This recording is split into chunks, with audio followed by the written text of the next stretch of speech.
அப்படின்னாக்க முன்னாடி இருந்த அனைத்து பாசுரங்கள்லயும் ஆச்சாரியர்களுடைய கற்பனை. ஆச்சாரியர்கள் தான் அந்த மாதிரி எழுதியிருக்காளே தவிர பாசுரமே உரையாடல் வழியில வடிவில அமைக்கப்படவில்லை. ஆனால் இந்த பாசுரம் ஆண்டாள் ஒரு உரையாடலாவே என்னன்னாக்க அமைச்சிருக்கா. இப்ப இந்த பாசுரத்துக்கு போவோம். எல்லே இளங்கிளியே இன்னம் உறங்குதியோ, சில்லென்றழையேன் மின் நங்கை மீர் போதற்கின்றேன், வல்லை உன் கட்டுரைகள் பண்டேயுன் வாயிரிதும், வல்லீர்கள் நீங்களே நானே தான் ஆயிடுக, ஒல்லை நீ போதாய் உனக்கென்ன வேறுடையை, எல்லாரும் போந்தாரா போந்தார் போந்து எண்ணிக்கொள், வல்லானை கொன்றானை மாற்றாரை மாற்றழிக்க, வல்லானை மாயனை பாடேலோர் எம்பாவாய். இதுல முதல் வார்த்தை இல்லை. ஆரம்பிக்கும் போதே ஆண்டாள் சபாஷ்னு கூப்பிட்டு வந்தனாக்க இந்த தோழிய அழைக்கிறா. ஆஹா சூப்பர், அற்புதம், சபாஷ் அப்படிங்கிறா. எதுக்கு உடனே இந்த தோழிக்கு அதுலயே திடுக்கிடுறது, உள்ளவ படுத்துட்டு இருக்கா. ஆனா அவளுக்கு தோன்றது, இத்தனை நாழி முன்னாடி இருந்த அத்தனை தோழிகளையும் அட்ரஸ் பண்ணும் பொழுது, கூப்பிடும் பொழுது எப்படி கூப்பிடுறா, பேய் பெண்ணே அப்படிங்கிறா. அதுக்கப்புறமா மாமீர் உன் மகள் தான் ஊமையோ செவிடோங்கிறா. சோ இந்த மாதிரி எல்லாம் கூப்பிட்டுட்டு நம்மள மட்டும் இப்படி எல்லே சபாஷ்னு போட்டு கூப்பிடுறாளே, எதுக்காக கூப்பிடுறா அப்படின்ட்டு அவ ஒரு நிமிஷம் யோசிக்கிறா. அவ தூங்கல, ஆக்சுவலா படுத்துட்டு இருக்கா. படுத்து இப்ப நம்மளே எழுந்ததுக்கு அப்புறமாவும் ஒரு 10 நிமிஷம் அப்படி இப்படி இருக்கும் இல்லையா, அந்த மாதிரி இந்த தோழி அங்க படுத்துட்டு இருக்கா. சோ ஆண்டாளும் மத்த தோழிகளும் வெளில வந்துட்டா, இவளை எழுப்புறா. எதுக்காக எல்லே அப்படின்னு சொல்றா அப்படின்னாக்க, இதுக்கு முன்னாடி இருக்கக்கூடிய பாசுரத்தை நம்ம பார்க்கணும். முன்னாடி இருக்கக்கூடிய பாசுரத்தை முடிக்கும் போது பங்கைய கண்ணானை பாடேலோர் எம்பாவாய்னு முடிச்சிருக்கா ஆண்டாள்.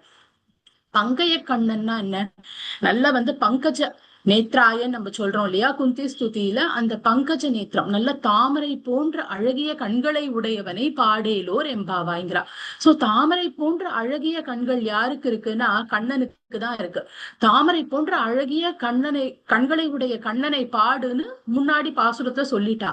அதனால இந்த தோழி என்ன பண்றாளாம், என்ன அவ சொன்னாலோ அதை அப்படியே கேக்குறா. அவ அதை அப்படியே கேட்டாங்கிறதுக்கு நமக்கு என்ன என்ன ப்ரூஃப் அப்படின்னு கேட்டானாக்க, அதுக்குதான் அடுத்த வார்த்தை இளங்கிளியே அப்படின்னு போடுறா. ஏன்னா பாடேலோர் எம்பாவாய்னு முடிக்கிறா, இங்க இளங்கிளியேன்னு போடுறா. பாடு அப்படின்னாலே குயில் பாட்டு. பாரதியார் எழுதும் போது கூட குயில் பாட்டு, குயில் அழகாக கூவுகின்றதுன்னு தான் நம்ம சொல்றோம்.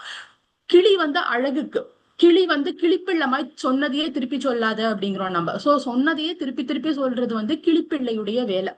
ஆனா குயில்ங்கிறது என்ன பண்ணும் அப்படின்னாக்க அழகா பாடும். ஆனா இங்க இவ என்ன பண்றாளாம், முன்னாடி பங்கையர் கண்ணனை பாடேலோர்னு சொன்னதுனால பூர்வாச்சாரியார்கள் என்ன சொன்னாலோ அதை அப்படியே கேட்டு என்ன பண்றாளாம், இவ படுக்கையில படுத்துட்டு பங்கையர் கண்ணனான கண்ணனை பாடுகின்றாள். கண்ணனை பற்றி பாடிக்கொண்டிருக்கிறார். தானே தனியா ஏகாந்தமா கண்ணனை பாடிக்கொண்டிருக்கிறார். அதனாலதான் இங்க ஆண்டாள் இளங்கிளியேன்னு போடுறா. கிளி சொன்னது அப்படியே கேட்கும். இந்த தோழி அப்படியே இருக்காளாம். நம்மளோட ஆச்சாரியர்களுக்கு கூட நம்ம எண்ணத்தை அப்படியே மாத்தாம, பூர்வாச்சாரியர்கள் என்ன சொன்னாலோ அதை அப்படியே நம்ம சொன்னா போதும். நம்ம அதோட எதுவுமே சேர்க்க வேண்டியது இல்லை. அதனாலதான் நம்மளோட பகவத்கீதாவே ஸ்ரீல பிரபுபாதர் வழங்கும் போது பகவத்கீதா ஆஸ் இட் இஸ் அப்படிங்கிறார். அதே மாதிரி நம்மளுடைய சம்பிரதாயம் அந்த குரு பரம்பரால என்ன சொல்லியிருக்காளோ அதையே அப்படியே கேட்கணும். அப்பதான் மாறாம இருக்கும் விஷயம்ங்கிறது. அததான் இங்க அழகா இந்த கிளிங்கிற வார்த்தையை ஆண்டாள் நாச்சியார் உபயோகப்படுத்தி வலியுறுத்துறா. கிளி எப்படி சொன்னதை அப்படியே சொல்லுமோ அதே மாதிரி இந்த தோழி என்ன பண்றாளாம், பங்கையர் கண்ணனை பாடுன்னு அதே மாதிரி பங்கையர் கண்ணனை பாடுறாளாம். பங்கையர் கண்ணனை பாடி கொண்டிருப்பதால் தான் அவளுக்கு முன்னாடி ஏலேன்னு போட்டா சபாஷ்னு சொல்றான். பங்கையர் கண்ணனை இவ்வளவு அழகா பாடுறியே, ஏன்னா கிளி அழகாதான் இருக்கும். ஆனா இந்த தோழி ரொம்ப நன்னா பாடவும் பாடுறாளாம், அதே நேரத்துல அழகாவும் இருக்காளாம். அழகுக்கு என்னன்னா இளங்கிளி, இளம்னு போடுறா. இளம்ங்கிற வார்த்தை அவ அழகா இருக்கா அப்படிங்கறத குறிப்பிடுறா ஆண்டாள். அப்பனா இளங்கிளினா முதுமையான கிளி இருக்குமா அப்படின்னா, முதுமையான கிளி யாருன்னு நமக்கே தெரியும். ஸ்ரீமத் பாகவதத்தை வழங்கிய சுகதேவர் தான் முதுமையான கிளி. ஆனா இவ இங்க இளங்கிளி. சொன்னது போல பங்கையர் கண்ணனை பாடிக்கொண்டிருக்கிறாள். சோ இவ்வளவு அழகா நன்னா பாடிட்டு இருக்க, அழகும் இருக்கு, நல்ல குரலும் இருக்கு, ஆச்சாரியர்கள் சொன்னது போல யாரை பாட வேண்டுமோ அவரையே பாடுகிறாய். ஆனா என்ன பண்ற, இன்னும் உறங்குதலையோ, இன்னுமா பண்ணிட்டு இருக்க தனியா உட்காந்துட்டு அப்படின்னு இங்க ஆண்டாள் கேக்குறா.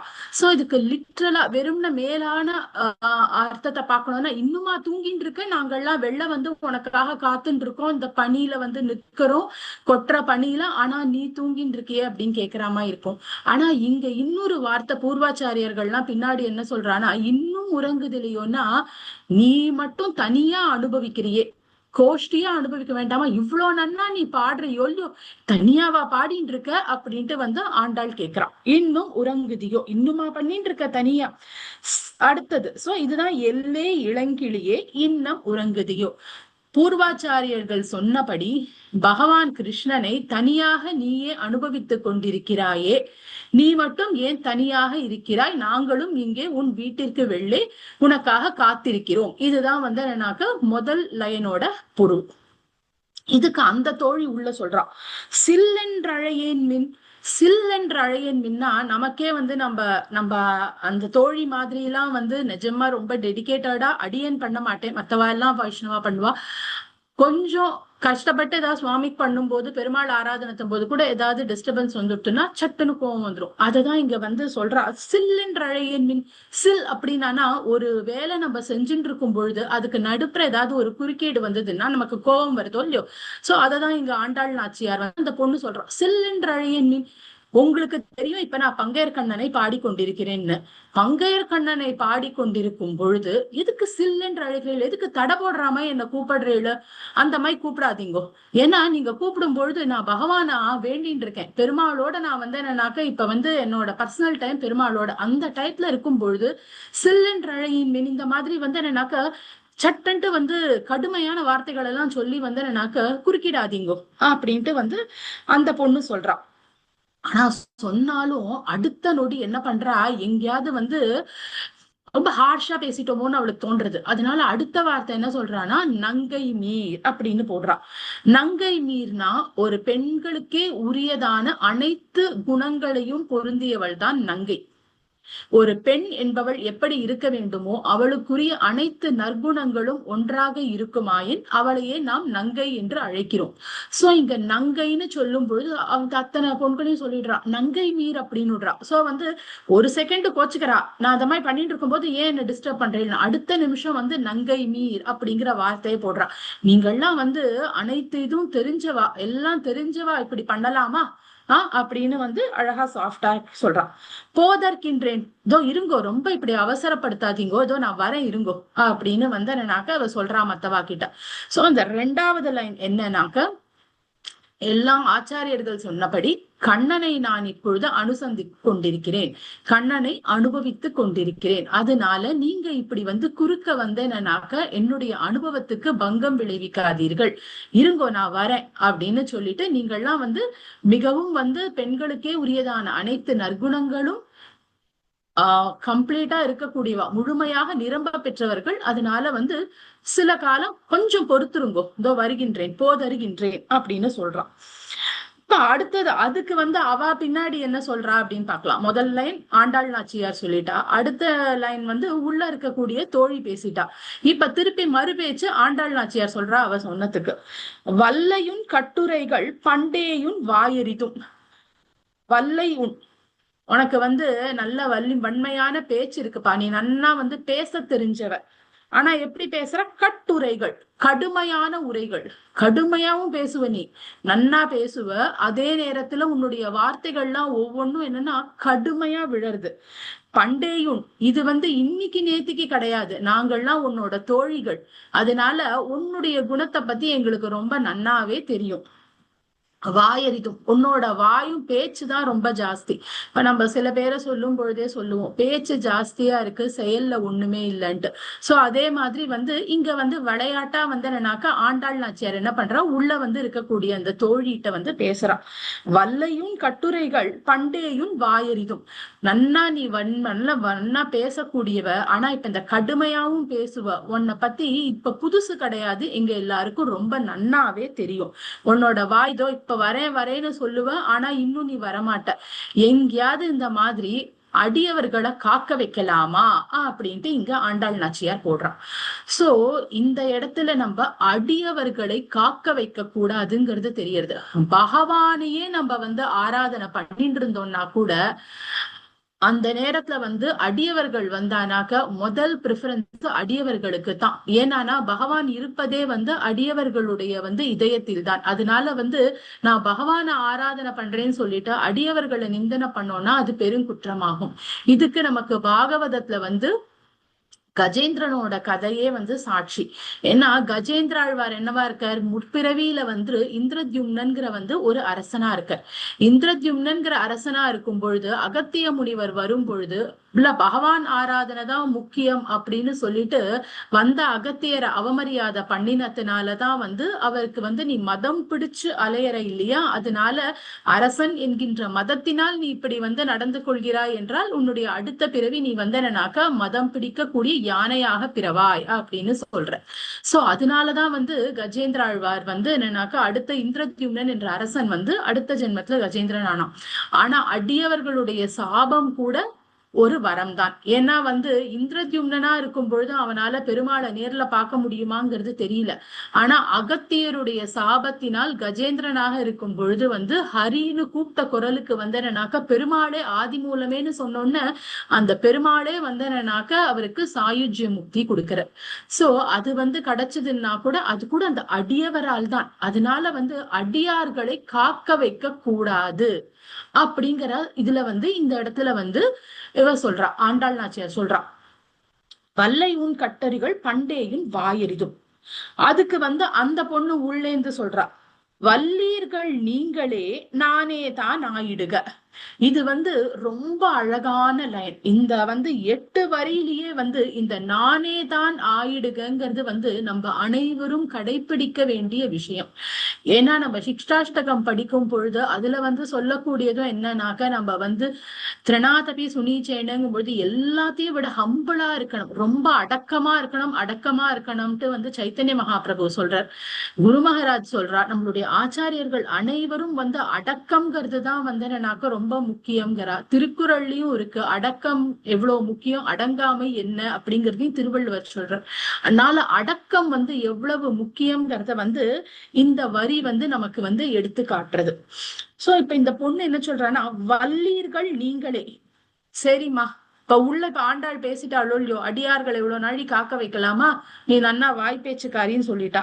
சொன்னோன்னா உடனே உள்ள இருக்கிற பொண்ணுக்கு இன்னும் கோபம் வருது. கோபத்துல என்ன பண்றான்னா முதல் 2 வார்த்தை பேசுறா, வல்லீர்கள் நீங்களே. சரி, நீங்கள்லாம் தான் ரொம்ப நல்லவா. இப்ப நம்மளே சொல்லுவோம்ல, இப்ப அத சொல்லக்கூடிய தொனி இருக்கிறது, டோன் இருக்கு இல்லையா.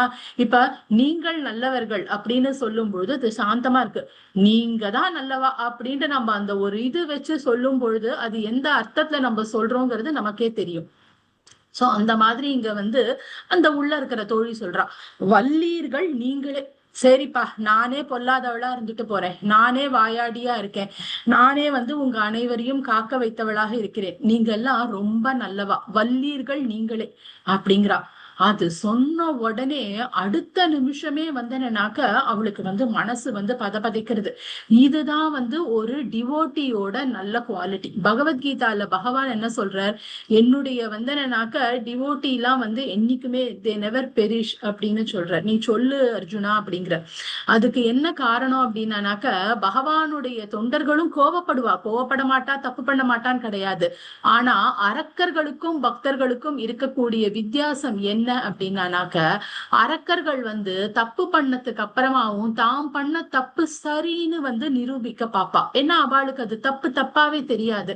ஆனா ஒரு வைஷ்ணவனோ ஒரு பக்தனோ என்ன பண்ணுவான் அப்படின்னா, அவன் தப்பு பண்ணினோம்னா அடுத்த செகண்ட் என்னன்னாக்க அத என்னன்னாக்க சுச்சோ நம்ம தப்பு பண்ணிட்டோமே அப்படின்ட்டு என்னன்னாக்க அவர் அதற்காக மனம் வருந்துவார். சோ அந்த ஒரு குவாலிட்டி இந்த தோழிக்கிட்டையும் நம்ம இங்க பாக்குறோம். வல்லீர்கள் நீங்களேன்னு முதல்ல சொல்லிடுறா. கோவத்துல சொல்லிடுறா, நீங்க தான் வந்து என்னன்னாக்க நல்லவா, நீங்க தான்ப்பா நல்லவா, நான் இல்ல, அப்படியே இருந்துட்டு போட்டோம் அப்படிங்கிறா. ஆனா அடுத்தது சொல்லும் பொழுது என்ன பண்றா, நானே தான் நாயிடுக, உடனே அப்படியே மாறிடுறது, நானே தான் நாயிடுக. அச்சிச்சோ, நம்ம வைஷ்ணவ அபராதம் பண்ணிட்டோமே, இந்த பொண்கள்லாம் வந்து சாதாரணவாளா, நம்மள எழுப்ப வந்தவா, ஆண்டாள் வந்திருக்கா, அத்தனை தொண்டர்களும் வந்திருக்கா, இப்படி வந்து பகவானுக்கு ரொம்ப பிரியமான அடியவர்கள் எல்லாரும் பகவான அனுபவிக்கிறதுக்காக நம்மள கூப்பிடும் பொழுது அவ கிட்ட நம்ம இவ்வளவு கடுமையா நடந்துக்கிறோமே, இது ஒரு பெரிய பாகவத அபச்சாரம் ஆயிடுத்தே அப்படின்ட்டு அவளுக்கு வந்து மனசுக்குள்ள வருத்தம் ஏற்படுறது. அதனால என்ன சொல்றா, நானே தான் ஆயிடுகம்பா, நான் தான் தப்பு பண்ணிட்டேன் அப்படிங்கிறா. இங்க அந்த நானே தான் ஆயிடுகிறது வந்து குரல் ஏற்றத்தோட இல்ல, தாழ்மையுடன் மனதிற்குள் இருக்கக்கூடிய நிஜமான வருத்தத்தை அவ பிரதிபலிக்கிற மாதிரி சொல்றா, நானே தான் ஆயிடுகன்ட்டு. இதுல நம்ம தெரிஞ்சுக்கணும் நிறைய. நம்ம மூன்று வகையான தப்புகள் நடக்கும். ஒண்ணு வந்து நம்மளே தப்பு பண்ணிருக்கோம்னு நமக்கு தெரியும். நம்ம தனியா ஒரு வேலை பண்ணும் பொழுது நம்ம ஒரு தப்பு பண்றோம். சோ நம்ம அப்ப என்ன பண்ணுவோம், அந்த தப்பு நடந்துருத்து அப்படின்னாக்க நான் தப்பு பண்ணிட்டேன் அப்படிங்கிறத நம்ம ஒத்துப்போம். அதே வந்து ரெண்டாவது வந்து என்ன அப்படின்னாக்க, நம்ம வந்து எல்லாரோடும் சேர்ந்து ஏதோ ஒரு செயல் செய்வோம். அப்படி செய்யும் பொழுது நம்ம என்ன பண்ணுவோம் அப்படின்னாக்க, அதுல வந்து நம்ம பங்கும் இருக்கும், கொஞ்சம் இன்னொருத்தர் பங்கும் இருக்கும். சரி பரவாயில்ல, அப்ப கூட நம்ம என்ன பண்ணுவோம், இன்னொருத்தர் பேர்ல தான் நிறைய தப்பு இருக்கா மாதிரி நம்ம காமிப்போம். ஆனா வந்து நம்ம பேர்ல இருக்கிற தப்பையும் நம்ம அக்செப்ட் பண்ணிக்கிறோம். ஆனா மூணாவது தான் தலை சிறந்தது. அந்த இடத்துல வந்து நம்ம தப்பே பண்ணிருக்க மாட்டோம், ஆனா கூட நம்மள யாரோ ஒருத்தர் ஏதாவது சொல்லுவா. அந்த மாதிரி சொல்லும் பொழுதுதான் இந்த நானே தான் ஆயிடுங்கிறத நம்ம வந்து பின்பற்றணும். நம்ம தப்பே பண்ணலைனாலும் நம்மள யாராவது ஏதாவது சொல்லிட்டா அப்படின்னாக்க, அது சீனியர் வைஷ்ணவாசோ இல்ல பக்தர்களோ, பக்தர்கள் இல்லாம யாராவதோ என்னவோ சொல்லிட்டா கூட, சரி நான் தான் தப்பு பண்ணேன், அந்த நான் தான் தப்பு பண்ணேன்னு ஒரு செகண்ட் பணிஞ்சு போறதுல வந்து என்னன்னாக்க எல்லாமே முடிஞ்சுடுறது, எல்லாமே வந்து முடிஞ்சுடுறது. இது வந்து நமக்கு மகாபாரதத்திலேயே வந்து என்னன்னாக்க, கிருஷ்ணர் வந்து என்னன்னாக்க நடத்தி காமிக்கிறார். என்ன அப்படின்னாக்க, பலராமர் வந்து என்னன்னாக்க, இந்த யுத்தத்துல நான் யார் பக்கமும் இருக்க போறது இல்ல அப்படின்னு சொல்லிட்டு வந்து என்னன்னாக்க கஷேத்ராடம் கிளம்பி போயிடுற. அப்புறமா பீமனை வந்து என்னன்னாக்க, பீமன் வந்து துரியோதனனை வதம் பண்ணும் பொழுது மட்டும் அவர் வர, எந்த இதையும் இது பண்ணல அப்படிங்கும் பொழுது, அப்ப வந்து என்னன்னாக்க கிருஷ்ணர் என்ன பண்றாரு, இவர் அண்ணா தானே, அதனால என்ன பண்ணிடுறாரு, காலில் விழுந்து அண்ணா மன்னிச்சுக்கோங்க. எல்லாருக்கும் வந்து பாதம்ங்கிறது வந்து ரொம்ப சாஃப்டா இருக்கும், அந்த பாதத்துல விழுந்துட்டோம்னு வச்சுக்கோங்களேன், நானே தான் ஆயிடுகன்னு சொல்லியாச்சுன்னா, அந்த இடத்துல வந்து நம்மளோட அகங்காரம் கம்மியாய் நம்ம இது பண்ணும் பொழுது எதிராளி ரொம்ப பிரசன்னம் ஆயிடுவா, அவ சாந்தமாயிடுவா. அதனால இங்க இவ என்ன சொல்றானா, நானே தான் ஆயிடுகிறா. இதுக்கு இன்னொரு குட்டி கதையும் நம்ம வந்து ராமாயணத்துல பார்க்கலாம். ராமாயணத்துல இருந்து எடுத்துக்கக்கூடிய வந்து விஷயங்கள் நிறைய இருக்கு. ஆனா இந்த ஒரு பர்டிகுலர் விஷயம் வந்து ராமாயணத்துல நமக்கு வந்து என்னன்னாக்க, பாகவத நிந்தனை பகவானுக்கும் பிடிக்காது அப்படிங்கிறத காமிக்கிறது.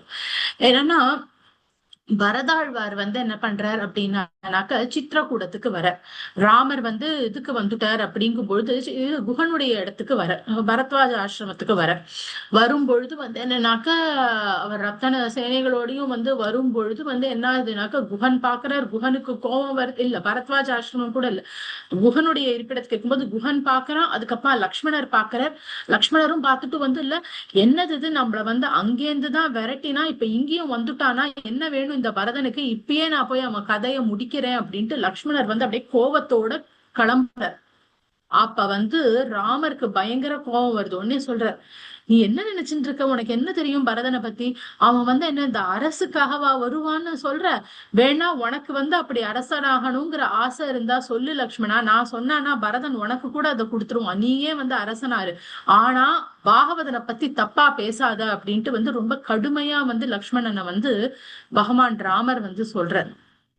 சோ அதனால பாகவத நிந்தனைங்கிறது வந்து என்னன்னாக்க பகவானுக்கும் பிடிக்காது. இது நம்ம அம்பரிஷியுடைய கதையிலயும் பாக்குறோம். அம்பரிஷிய வந்து நோக்கி துர்வாசர் வந்து என்னன்னா இது விட்டோன்னு சுதர்சனம் வந்து சக்கரத்தாழ்வார் வரார், அவரை வந்து என்னன்னா ப்ரொடெக்ட் பண்றதுக்கு. சோ அதனால வந்து பாகவத அபச்சாரம்ங்கிறது வந்து ரொம்ப பெரிய தப்பு. அதை இந்த தோழி உணர்ந்துட்டா. அதனாலதான் என்ன பண்றா, வல்லீர்கள் நீங்களேன்னு கடுமையா ஆரம்பிச்சாலும் அடுத்தது நானே தான் ஆயிடுக அப்படின்னு சொல்லிட்டு ரொம்ப சாஃப்டா இங்க சொல்லிடுறான். நான் தான் தப்பு பண்ணிட்டேன்ப்பா, என்ன மன்னிச்சுடுங்கோ அப்படின்ட்டு ரொம்ப அடக்கமா சொல்றான். அதனால நாம யாருக்கிட்டயுமே அபச்சாரப்படக்கூடாது. சரி, இன்னைக்கு ஒருத்தர் வைஷ்ணவரா இல்ல அப்பனா வைஷ்ணவாளுக்கு மட்டும்தான் நம்ம அபச்சாரப்படாம இருக்கணுமா, மத்தவா எல்லார்கிட்டயும் அபச்சாரப்படலாம்னா யார்கிட்டயுமே பட வேண்டாம். ஏன்னா எல்லாருக்குள்ளயுமே பரமாத்மாவா பகவான் இருக்க. இன்னைக்கு சாதாரணமா இருக்கக்கூடியவன் பிற்காலத்தில் ஒரு பெரிய வைஷ்ணவன் ஆகலாம். ஏன்னா நம்ம துருவ சரித்திரமே பாக்குறோம். துருவன் சின்ன குழந்தையா இருக்கும் பொழுது அவனுக்கு அந்த சத்திரிய வேகம், வேணும், அரசுரிமை வேணும் அப்படிங்கிறதுதான் அவனுக்கு ஜாஸ்தியா இருந்தது. ஆனா பிற்காலத்துல 6 மாச கடும் தபஸ்ல பகவானே முன்னாடி வந்தோன்னு அவன் பெரிய பாகவதன் ஆயிடுறான். அதனாலதான் அவனுடைய சிற்றன்னை சுருச்சி என்னன்னாக்க அவனுக்கு பாகவதன் ஆகும் முன் இழைத்த தீங்கிற்கு பின்னாடி அனுபவிக்கிறாள் அப்படின்னு கூட என்னன்னாக்க பின்னாடி அதற்காக கஷ்டப்படுகிறாள் அப்படின்னு கூட நம்மளுடைய ஆச்சாரியர்கள் சொல்றா. அதனால பாகவதர்கள் இல்ல அப்படின்னு பிரிச்சு பார்க்கிற அளவுக்கு நமக்கு தகுதி இல்லை. எல்லாரிடமும் பகவானை கண்டு யாரிடமும் அபச்சாரப்படாமல் இருப்பதுதான் ரொம்ப முக்கியம். அதுதான் இந்த நானே தான் ஆயிடுக. சோ இப்ப நம்ம முதல் 4 வரி பார்த்துட்டோம். எல்லே இளங்கிளியே இன்னும் உறங்குதியோ, சில்லென்றழையேன் மின் நங்கை நீர் போதற்கின்றேன், வல்லையுன் கட்டுரைகள் பண்டேயுன் வாயறிதும், வல்லீர்கள் நீங்களே நானே தான் ஆயிடுக. இப்ப அடுத்த பார்ட். சோ இப்ப திருப்பி ஆண்டாள் சொல்றா, ஒல்லை நீ போதாய் உனக்கென்ன வேறுடையை. ஒல்லை நீ போதாய்ங்கும் பொழுது ஆண்டாள் என்ன சொல்றனா, அப்பா நீ இவ்வளவு நல்லவளா இருக்கல்ல, ஏன் இவ்வளவு நல்லவளா இருக்கியோ இல்லையோ, அப்புறமா ஏன் நீ இன்னும் லேட் பண்ற, ஏன் நீ இன்னும் தனியா இருக்க, ஒல்லை நீ போதாய் உனக்கென்ன வேறுடையாய், உனக்கு என்ன வேற வேலை அப்படிங்கிறா.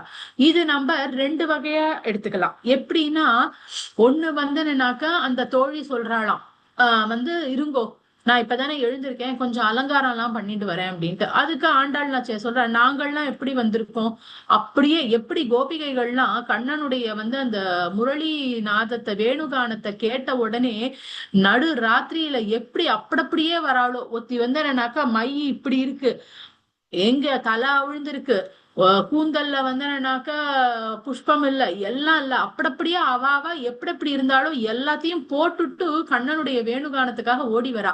அதே மாதிரி அதே பங்கையர் கண்ணனை, அதே கண்ணனை அனுபவிக்கிறதுக்காக நாங்கள்லாம் போறோம். நம்மளாம் எப்படி போறோம், அப்படியே தானே போறோம்.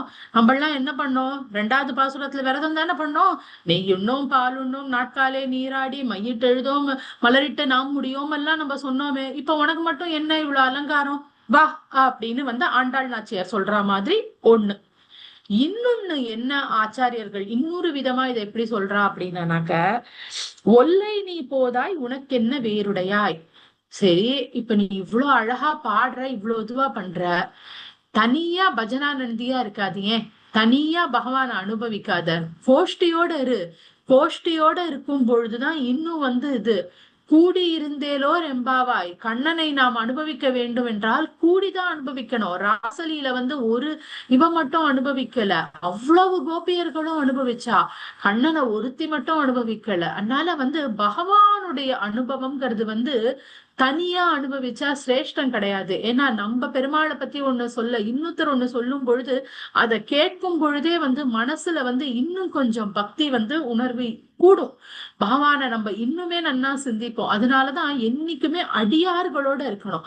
அதனாலதான் இங்க சொல்றா, அது மட்டும் உனக்கு என்ன தனி வழி, நீ மட்டும் என்ன உனக்கு என்ன வேறுடையாய், நீ என்ன தனி வழியில போறியா, தனி டிராக்ல போறியா. நம்ம சொல்லுவோம்ல, என் வழி தனி வழின்ட்டு, உன் வழி என்ன தனி வழியா, இல்லையே. என்னன்னாக்க இங்க பகவானை மட்டும் நம்ம தனியா அனுபவிக்க கூடாது. நீ நன்னா பாடுற எல்லாம், ஆனா அந்த கிருஷ்ணனை நீ தனியா அனுபவிக்கிறத விட நம்ம 5 லட்சம் பெண்களும் சேர்ந்து அனுபவித்தோமானால் அந்த அனுபவம் இன்னுமே நன்னா இருக்குமே. அதையே விடுற, அப்படி இருக்காத, கோஷ்டி ஆனந்தியா இரு, கோஷ்டியில இரு, ஆனந்தம் இன்னும் கிடைக்கும். தனியா பஜனை பண்ணாத, அதுல அவ்வளவு ஆனந்தம் இல்லை அப்படிங்கிறா. நம்ம கோவிலுக்குள்ளேயே போறோம், திருப்பதி போறோமோ இங்க போறோமோ, வெளியில கிளம்பி அந்த துவஜஸ்தம்பம் மட்டும் நம்ம மடி ஆச்சாரம் எல்லாம் பார்த்து உள்ள போகணும். ஆனா அங்க உள்ள போயாச்சுன்னா அத்தனை பேரும் நெருக்கும் பொழுதும் சரி, இது பண்ணும் பொழுதும் சரி, எதுவுமே சொல்லக்கூடாது. ஆனா நம்மளால அப்படி இல்லை. பட் இந்த பாசுரம் படிச்சதுக்கு அப்புறமா தான் அடியேனுக்கு அந்த ஞானம் வந்தது. அதையே உங்களுடன் பகிர்கிறேன். ஏன்னா என்ன சொல்றா அப்படின்னாக்க, அந்த கும்பல்ல அந்த நெரிசல்ல ஒத்தத்தரோட போகும் பொழுது ஒத்தொத்தர் இடிச்சுக்கும் பொழுது என்ன ஆறுதுன்னா, இதுல யாரு நல்ல பாகவதான்னு நமக்கு தெரியாது. அந்த பாகவதனுடைய ஸ்பரிசம் படுறதுனாலே நம்மளுடைய பக்தி இம்ப்ரூவ் ஆகும், நம்மளோட பாவங்கள் தொலையும், கம்மியாகும். அதனாலதான் கோவில் அந்த நெருக்கடியிலையும் கும்பலோட போகணும். கும்பலோட கோவிந்தான்னு சொல்றது நம்ம தனியா வேற மாதிரி சொல்றோம். ஆனா கும்பலோடு கோவிந்தா போட்டாதான் கோவிந்தனுக்கு மிகவும் பிடிக்கும். அதனால தனியா போய் கோவிந்தனை அனுபவிக்க வேண்டாம். நீ மட்டும் என்ன தனியா உட்கார்ந்து பண்ணிட்டு இருக்க, வேண்டாம். என்ன உனக்கு என்ன உனக்கு என்ன வேறு வழி இருக்கா? இல்ல இல்ல, எங்களோட வா அப்படின்னு கூப்பிடுறான். உடனே கூப்பிட்டோன்னே இப்ப சரின்னு டிசைட் பண்ணிட்டா. சரி நம்ம வரப்போறா உடனே. ஆனா ஆனா அவளுக்கு என்ன அப்படின்னாக்க, அந்த உள்ள இருக்கிற தோழி எதுக்காக கண்ணனை தனியா இத்தனை நாளி பிரார்த்திச்சுட்டு இருக்கான்னா, அவ அத்தனை அடியவர்களையும் ஒன்றாக காண வேண்டும் என்று ஆசைப்படுகிறாள். அந்த 4,99,999 4,99,999 கோபீஸையும் சேர்ந்து பார்க்கணும்ட்டு அவ ஆசைப்படுறான். அது என்ன, அவளுக்கு பாகவதர்களுடைய இது தெரிஞ்சுடுத்து. அதனால அனைத்து அடியவர்களையும் பார்க்கணும். அந்த அனைத்து அடியவர்கள ஒத்தரை கூட விடக்கூடாதுன்னு அவ இது பண்றா. ஒத்தரை விட்டாலும் டிவோட்டீஸ் ஒத்தொத்தர் ஒருவருமாய் இருப்பா. எப்படி இருந்தாலும் அனைவரும் கண்ணனை ஆராதிக்கின்றனர். எவ்வளவோ டிஃபரன்சஸ் இருக்கும், ஆனா எல்லாருக்கும் பிடிச்ச விஷயம் காமனா ஒண்ணுனா கண்ணன். அந்த கண்ணனை பிடிச்சிருக்கு அப்படிங்கும் பொழுது கண்ணனை ஆராதிக்கணுங்கிற ஒரு உயர்ந்த விஷயம் அனைவருக்கும் பொதுவாக இருக்கும் பொழுது மத்த விஷயங்கள் மேல கீழே இருந்தா கூட நம்ம அதை விட்டுடணும். அதனால இங்க என்ன சொல்றா அப்படின்னாக்க, அதனால எல்லாரும் வந்துட்டாளா அப்படின்னு கேக்குறா. உடனே அதுக்குள்ள இவ சொல்றா, போந்தார் போந்தெண்ணி கொள், எல்லாரும் வந்தாச்சுமா, வா நீயே ஒத்தொத்தரையா தொட்டு தொட்டு தொட்டு தொட்டு எண்ணிக்கோ அப்படிங்கிறா. ஏன் தொட்டு எண்ணிக்கொள் அப்படின்னு சொல்றானாக்க, தொடும் பொழுது பாகவத ஸ்பரிசம் கிடைக்கும். பாகவத ஸ்பரிசத்தினால் நமக்கு உய்வே. அதனால எல்லாரையும் தொட்டு தொட்டு பாகவதாள தொட்டு தொட்டு பார்க்கணுமா அவளுக்கு. அதனால எல்லாரும் வந்தாச்சு, வா அப்படின்னு கூப்பிடுறான். சரி, இப்ப நான் என்ன பண்ணணும் அப்படின்னு அடுத்தது அவ கேக்குறா. உடனே என்னது இது, யார பத்தி பாடணும்? வல்லானை கொன்றானை மாற்றாரை மாற்றழிக்க வல்லானை மாயனை பாடேலோர் எம்பாவாய் அப்படிங்கிறா. சும்மா கூப்பிடல ஒன்ன, வல்லானை வள்ளிமையான யானையாக விளங்கக்கூடிய குவலய பீடம் என்கின்ற யானையை கொன்றவனே. இங்க அந்த குவலய பீடம் யானை என்பது எதனை குறிக்கின்றது அப்படின்னா, நமக்குள்ள இருக்கக்கூடிய ஈகோ. அது பகவானை நாம் அடைய விடாமல் தடுக்கும். தான் எண்ணக்கூடிய அகங்காரம், அந்த அகங்காரத்தை கொல்பவனை. அப்புறம் என்ன, கொன்றானை மாற்றாரை மாற்றழிக்க. நாம் பகவானை அடைய முடியாமல் இருக்கிறதுக்கு என்ன காரணம்னா, நம்மளோட சேர்த்து வச்சிருக்கிற அனாதிகாலமான பாவங்கள். அதனால அந்த மாற்றாரை மாற்றழிக்க, அனைத்து பாவங்களையும் தூசியா போக்கக்கூடியவன், தவிடு பொடி ஆக்கக்கூடியவன் யாரு? அந்த கண்ணன். அந்த வல்லானை, அந்த வலிமை மிக்க கண்ணனை. ஆனா வலிமை மிக்கவன் அதே நேரத்துல மாயனைன்னு போடுறா. ஏன் மாயனைன்னு போடுறா அப்படின்னாக்க, அந்த கண்ணன் பலம் பொருந்திய யானையை கொல்வான். அதே மாதிரி மிகவும் பலம் இருக்கக்கூடிய நம்மளுடைய அகங்காரத்தை அழிப்பான். நம்மளோட பாவங்கள்லாம் சாதாரணமா யாராலையும் அழிக்க முடியாது, பெருமாளாலதான் அழிக்க முடியும். அந்தையே அழிக்கக்கூடியவன் அந்த கண்ணன். அப்படி இருக்கிறவன மாயன்னு ஏன் சொல்றா அப்படின்னா, அவன் ஏன் மாயன் என்றால், இப்பேற்பட்ட செயற்கரிய செயல்களை செய்யக்கூடிய அந்த கண்ணன், கோபிகைகள் இத்தினுண்டு வெண்ண கொடுக்குறேன் கண்ணா, டான்ஸ் ஆடுன்னா ஆடுவானா, எனக்கு முத்தம் கொடு அப்படின்னா கொடுப்பானா, நீ என்னன்னாக்க பாட்டு பாடுனா பாடுவானா, தையத்தக்கன் குதினா குதிப்பானா, என்ன வேணா பண்ணுவானா. யசோத கோச்சுண்டா அழுவானா, யசோதைய கட்டிப்பானா, நந்தகோபரோட செருப்பை தூக்கி தலை வைப்பானா. சோ அவன் பண்ணக்கூடிய விஷயங்கள்லாம் மாயனை. அவ்வளவு பெரிய பரம்பொருள். ஆனா பக்தர்களுக்கு அடையறதுக்கு ரொம்ப சுலபமானவன், சௌசீல்யத்தோட உடையவன். அந்த மாயனை பாடேலோர் எம்பாவாய். என்னத்துக்கு கூப்பிடுறோம்? பாட போறோம் பகவானை பத்தி, அதுக்குதான்மா உன்னை கூப்பிடுறோங்கிறா. சோ இதுதான் இந்த பாடலுடைய சுருக்கம். இதுல என்னன்னா, அடியவர்களை நாம நிந்திக்க கூடாது, அடியவர்களுடன் க்ஷணப்பொழுதும் பிரிந்திருக்க கூடாது. அண்ட் ஏழைங்கிறதுக்கு என்னன்னா, பகவானை பற்றி யார் பாடினாலும் அதனை அனுபவிக்க வேண்டும். இவர் தான் பாடணும், அவர் தான் பாடணும், இவரது எனக்கு பிடிக்கும், அவரது எனக்கு பிடிக்கும்லாம் கிடையாது, எல்லாரையும் அனுபவிக்க வேண்டும். சோ நம்மளுடைய பாவங்கள் எல்லாவற்றையும் அழிக்கக்கூடியவர் யாரு அப்படின்னா பகவான். அதுக்கு நமக்கு துணையா இருக்கக்கூடியவர்கள் அனைத்து அடியவர்கள். அடியவர்களை நிந்திக்க கூடாது, அனைவரும் பகவானை ஒன்றாக கூடி அனுபவிக்க வேண்டும். அடியார்களுடன் எப்பவுமே பிரியாமல் அடியவர்களுக்கு தொண்டு செய்து பகவானை அனுபவிக்க வேண்டும்ங்கிறதான் ரத்ன சுருக்கமா இந்த 8 வரிகள்ல ஆண்டாள் நாச்சியார் கொடுத்திருக்கா. அதனால இந்த பாகவத விஷயத்த ரொம்ப போற்றி பேசறதுனால இந்த பாசுரமானது மிக சிறப்பு என்று ஆச்சாரியர்களால் கொண்டாடப்படுகிறது. இன்னும் 1 நிமிஷம் தான் இருக்கு நமக்கு பிரேக் டைம்க்கு. அதனால இப்ப நம்ம பாசுரத்தை ஒரு முறை திருப்பி அனுசந்தானம் செய்துவிட்டு உங்கள் அனைவருக்கும் வாய்ப்பு கொடுத்ததற்கு அடியனுடைய சிரம் தாழ்ந்த நமஸ்காரங்கள். ஏதாவது தப்பு பண்ணிருந்தேன்னா மன்னிச்சிடுங்க. எல்லே இளங்கிளியே இன்னும் உறங்குதியோ, சில்லென்றழையேன் மின் நங்கை மீர் போதருகின்றேன், வல்லை உன் கட்டுரைகள் பண்டேயுன் வாயறிதும், வல்லீர்கள் நீங்களே நானேதான் ஆயிடுக, ஒல்லை நீ போதாய் உனக்கென்ன வேறுடையாய், எல்லாரும் போந்தார் போந்து எண்ணிக்கொள், வல்லானை கொன்றானை மாற்றாரை மாற்றழிக்க, வல்லானை மாயனை பாடேலோர் எம்பாவாய். ஹரே கிருஷ்ணா. ஆண்டாள் நாச்சியார் திருவடிகளே சரணம். அனைத்து மாதாஜி வேற யாரும் படிக்க சொல்லுங்க பாசுரம். சுதா மாதாஜி படிங்க மாதாஜி பாசுரம். ஹரே கிருஷ்ணா.